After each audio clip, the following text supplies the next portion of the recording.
Welcome to the CSUSB Advising Podcast. My name is Meghan McGarry, Academic Advisor here at CSUSB.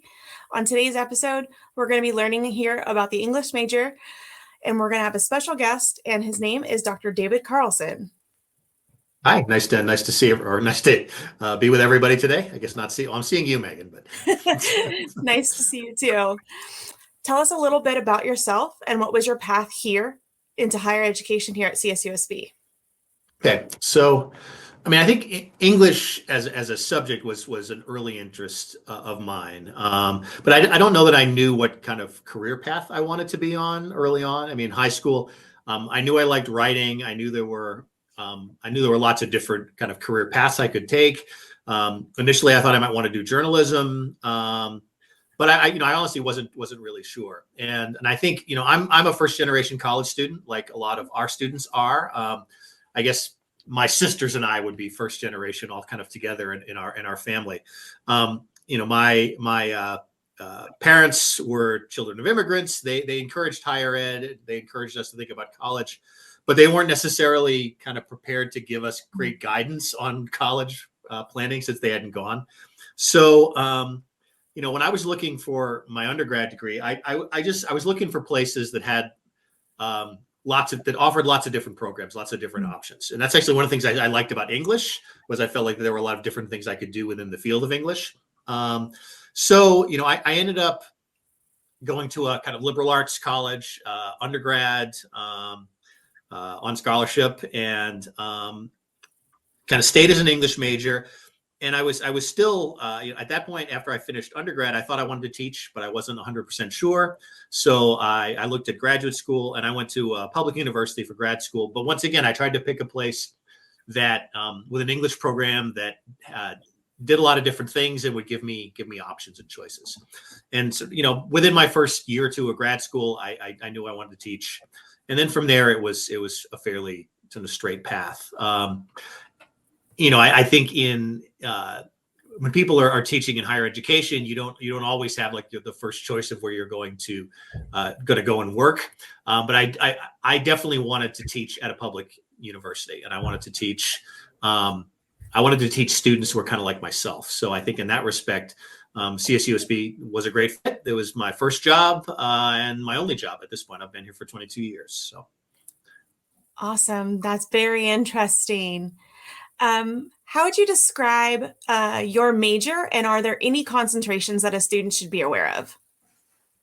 Yes. No, we actually have 5 different concentrations at this point. And I think I'll start off by saying that the English department at Cal State is really quite unique. And I think I'm actually safe and accurate in saying that I don't believe there's a university in the United States that offers the range of things that we offer in our department. We have 5 undergraduate concentrations. We have creative writing, we have literature, we have linguistics, we have rhetoric and writing studies, and we also have a kind of self-directed study concentration that motivated students who want to sort of put together a unique kind of pattern of study can do that in dialogue with the department. Most English departments you don't usually find linguistics and creative writing and lit and the other things that we do kind of all together in one department. We also, and I'll get to this probably in a little bit when you ask about some other programs. We also have a speech language pathology program that we're beginning now, which again is not typical to be found in an English department. It's housed in English here at CSUSB because we're emphasizing kind of a strong amount of training in linguistics there. So yeah, I think going back to what I said earlier about my own desires for looking for places to go to school that had lots of different options for students. Our department has an enormous range, I think, of options for students. And I think a common core that everybody takes together. So it's not the case that undergraduate English majors have no sort of overlap. Take about half of the courses all in common. And then about the other half, it would be in your own, areas of specialization. So, very interesting. So you kind of touched on a little bit of a new specialty, but are there any other minors or certificates? Yeah, actually, we do. We have a minor in English, which is very open. Basically, students can choose pretty much any 6 English classes that they want to take. We've made that minor more flexible since the conversion to semesters a few years ago. There's a minor in creative writing explicitly. There's a minor in linguistics, and those are a little more focused. And again, those would be appealing to obviously non-English majors who want to sort of take, probably those are about 6 classes, I think. It's about 18 units of English classes. We do have the minor in speech language pathology and a kind of certificate that is a post-bac certificate. The coursework is the same in those, but the minor in speech language pathology it's a little bigger, but it gives students all of the prerequisite coursework that they would need to get into a master's program in speech language pathology, and you have to have a master's to work in that field. We're actually working on developing a master's program in speech language pathology too, but that's a few years coming in a few years. We have a minor in English teacher preparation, which is designed for students who are going to go on for a single subject credential to teach high school. And then we share courses with other departments. There's a minor in border studies, and there's a multimedia storytelling minor as well. I think the multimedia storytelling minor, there's a reasonable amount of interest in that. Students take courses in art and design, theater, communications, courses from us, for that program. So. Generally speaking, what are students learning in their classes or within the major?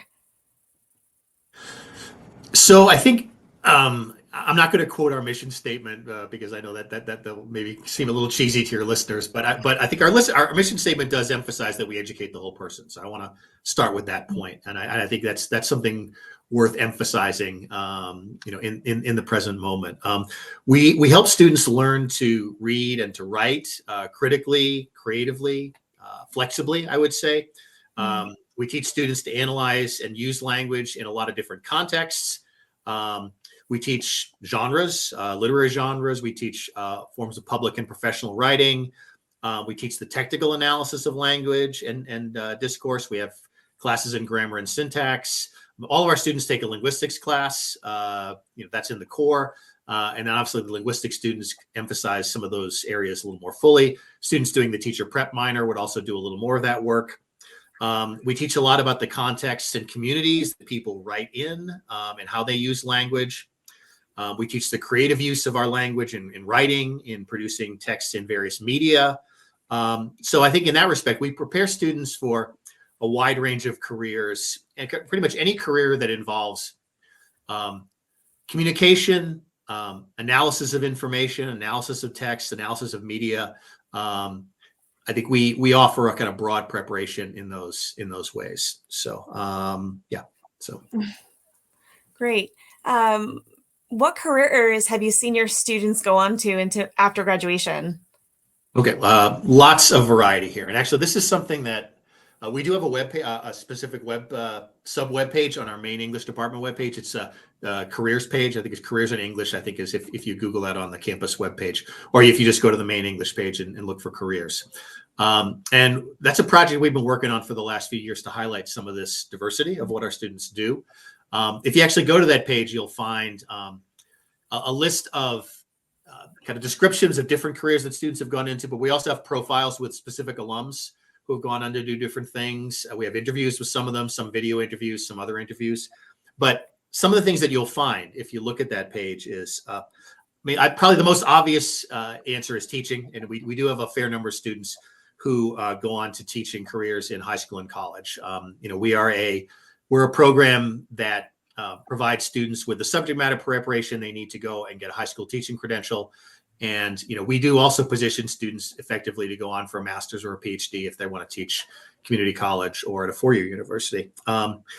We have a fair number of students teaching English as a second language abroad as well. We have a TESOL certificate that actually sets people up for that. And you can do that as an undergraduate student, not just as a graduate student. But we've had a number of students do do programs or find employment teaching English as a second language abroad, particularly in Japan. We've had a bunch go to Japan and Korea to do this, and some to we have a couple in the Middle East as well. The speech language pathology program, obviously, that we're developing will prepare students for working in that field. I guess at this point we're just getting started with that. We're in our first year right now of offering that certificate. So I don't have any alumni success stories to share yet, but in a couple of years we'll have those. We have students working in some kind of surprising areas. We have students working in cybersecurity, believe it or not, using their linguistics background, journalism, editing, public relations. We have students working in politics. We have a couple of recent alums who are congressional staffers for. One is a staffer for Pete Aguiar, and there are some other people who work for state and local government. People have gone on for law, human resources professionals. I have one of my sort of former students that I'm in fairly regular contact with has worked for the CDC for a number of years, kind of writing and doing communications for them. So a wide range of things. It's not it's not just teaching, certainly, although again I would say probably 40-50% of our students come in at least interested in teaching as a career, and many stick with that. And it's also not just the sort of obvious writing based careers. So. Wow, that's a lot of different options for students. If a student is interested in your major, but they might be on the fence on declaring it, do you have any suggestions for that student? Yeah, well, I mean, circling back to something I just said, I would actually suggest take a look at that career page to start with, because I think you will get a sense of some of the range of what we do. And I know sometimes students who are on the fence, it's both the student and sometimes it's their families too, because their families are sort of asking, like, well, what are you going to do with that particular career? And I think with that degree, and I think our careers page gives you a fairly good indication of that. We have a class that we created on semester when we converted to semesters, English 2000, which is Intro to English Studies, and that's a class I think if you're on the fence about whether you want to be an English major. Taking that class early on, you can take that as a sort of spring semester first year student or as a sophomore. What that course will do is it'll give you a pretty good overview of everything we do in English in our department, and it sort of highlights some of the kind of extracurricular and co-curricular things that go on. So, I mean, that's a suggestion to me too. You could take that as an elective and just kind of experiment a little bit. We offer a bunch of lower division general education classes. That are again, those are not classes that count towards the major, but it'll give you a little bit of a sense of the flavor of some of what we do in English, some of what our faculty do. So we have the English 1200, which is a multi-ethnic American lit class, 1210, which is the diversity literature and social justice class that a lot of students like. That's pretty popular. And we have a foundation seminar, English 1300, which is the Language, Society, and Power is what that's called. So I think, again, take a look at some of our career paths that we highlight. Take a look at our faculty page to kind of get a sense of the range of some of what our faculty do. Most of the faculty have done a pretty good job of keeping up information on their interests. And then, look at, take an English class as part of your GE program to get a sense of what English is doing. And then again, think about that English 2000 Intro to English Studies class as an option. I mean, the other thing too is just come talk to us. Come talk to the department chair. Come talk to a faculty advisor. Just come and meet a faculty member. And I think students shouldn't feel at all shy about coming in and making personal contact with faculty. I'll tell you, as a department chair through COVID, I'm literally ecstatic when a human being comes in to see me at this point. We went for such a long period of time with no contact. So yeah, I think those would be some of my bits of advice to someone who's on the fence. So. Awesome. Thank you. Do you feel that there are any misconceptions students might have about your major?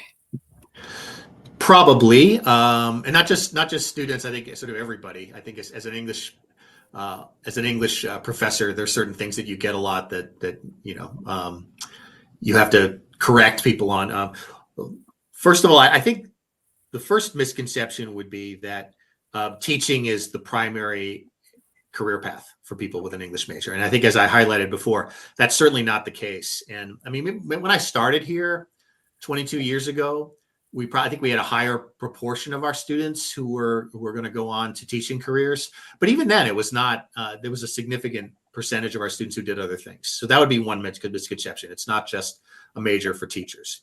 I think another misconception would be people underestimating the range of what we do. I think a lot of students still kind of will tend to think of an English major as basically just being a literature major. And again, I'm a literature faculty, so I'm certainly not saying this to, literature is my thing. So I want to emphasize literature is an important part of what we do, but it's not all of what we do. And I think a lot of students have never really heard about linguistics before they get to college, and that's an eye opener for them. Mm-hmm. The rhetoric and writing studies concentration, which is new, I think introduces students to a lot of ways to think about writing, production of various kinds of texts in different modes and different medias, different ways of thinking about their literacy, other people's literacies. It's not something that you were necessarily exposed to in high school or maybe even in community college. So I think those would be the two things, that there's actually a lot more career paths that English leads to than some people would first assume. And also I think people will be surprised, particularly in our department, by the diversity of what we offer. So, wow. Are there any resources that your department offers? Yeah. So I think in terms of like co-curricular activities or extracurricular activities, we have an English club, which is quite active. And clubs here at CSUSB, they're really student driven. I mean, we have a faculty advisor, but the students are the ones who kind of set the agenda for what those clubs do. But the English club is very active. They meet regularly. They have events multiple times throughout the academic year. There's also a creative writing club that had started up a couple of years ago, which obviously I think it focuses their activities in some other ways, but it's a nice place for students to develop a kind of writing community. Again, those are both very active. Off and on, we've had a linguistics club that's kind of ebbed and flowed based on student interest. I think our speech language pathology students are developing a kind of nice sense of community at this point, though. So I wouldn't be surprised if something like that was going to reappear. We tend to run events usually in the spring where we bring alumni back to talk to students about different paths that they can go on, career paths. That the primary event we do is called SEE. Strategic Employability in English is the sort of term, and C is the acronym. And so usually in spring we'll have a kind of panel conversation with alumni, mostly in person. We'll sometimes Zoom some people in depending upon where they are. For students who are working on campus and going to school, the department does have a modest scholarship that students are eligible for. We give that out once a year. So again, if we have students you got to be working 20 hours a week on campus, but we have a lot of students who are doing work study or other things who are eligible for that. Let me think about other options that we have. I think we do try to. We have. I should mention this. It's really part of the curriculum too, but we have a couple of faculty members who have been working very actively on developing a prison education program. And so we're actually offering a certificate to incarcerated students at this point. But some components of that program, we have what's called an inside out program, where students who are interested are able to take classes where they're enrolled along with incarcerated students. So it's a kind of blended classroom. And we've had a lot. The students who have done this program have actually talked about what an amazing experience it is. And in many cases, that's also kind of, I think, tied them into thinking about other sorts of careers afterwards, or the things that they might want to do in terms of working in rehabilitation or counseling, or even some folks who have wanted to go into like criminology, but to go into it from a different perspective. That's a relatively new program. And again, that's in that situation, students with the opportunity, if they want to sign up for a class or two here and there, where they would be able to sort of have that experience. So those are some of the things. There's probably more that I'm not thinking of right now, but those are some of the ones that come to mind off the top of my head. So great. If a student had any question, how could they reach your department? Well, you can call the main office, obviously, 537-5824, which is on our webpage also. You can email the department chair. We're department chairs in our department. We're full year employees, so we go on vacation from time to time. I field emails over the summer. I talk to students over the summer. I do advising over the summer for orientation as well.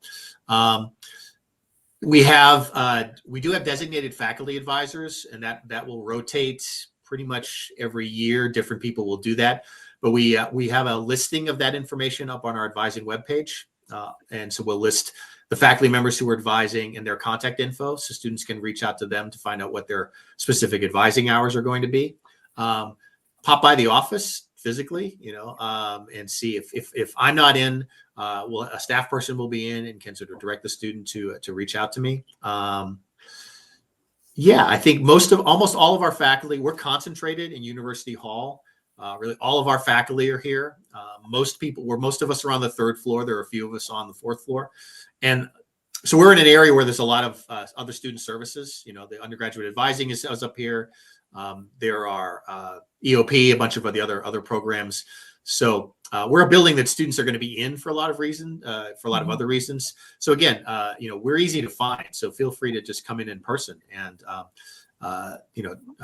try to talk to an advisor, try to talk to a faculty member, try to talk to the department chair. But again, I think we're really good about connecting back with students, current students or prospective students. If you reach out to us through email or phone, we get back to you fairly quickly with, I think, specific answers. And again, I'm happy to talk with. I'm happy, and obviously whoever's chair after me will be happy to talk with students. Even if students aren't admitted, I'll regularly do Zooms over the summer with students who are coming in, who have questions. I'll do follow-ups with people after orientation, and certainly if someone's thinking about CSUSB. Just earlier this semester, I had a student who was trying to decide between us and a couple of other universities, and just came in and spent 45 minutes with me in my office just to chat about the program. So we're more than willing to do that if students want to connect with us. So awesome. Well, Dr. Carlson, thank you for your time, your wonderful information about this major here at CSUSB. Students can come back to this podcast and hear about all the wonderful things that the English major has to offer. Anything else you want to add? No, other than to say, CSUSB, it's a great place to go to school. You have dedicated faculty who sort of care about students, who are committed to teaching. We have a great department. I love my colleagues. And I'm about to transition out of being chair and back into the classroom, and I'm really looking forward to getting back in working with our students in that capacity. So again, I think if you're already a student here, you've made a great choice. If you're thinking about coming to CSUSB, it's a great place to go to school.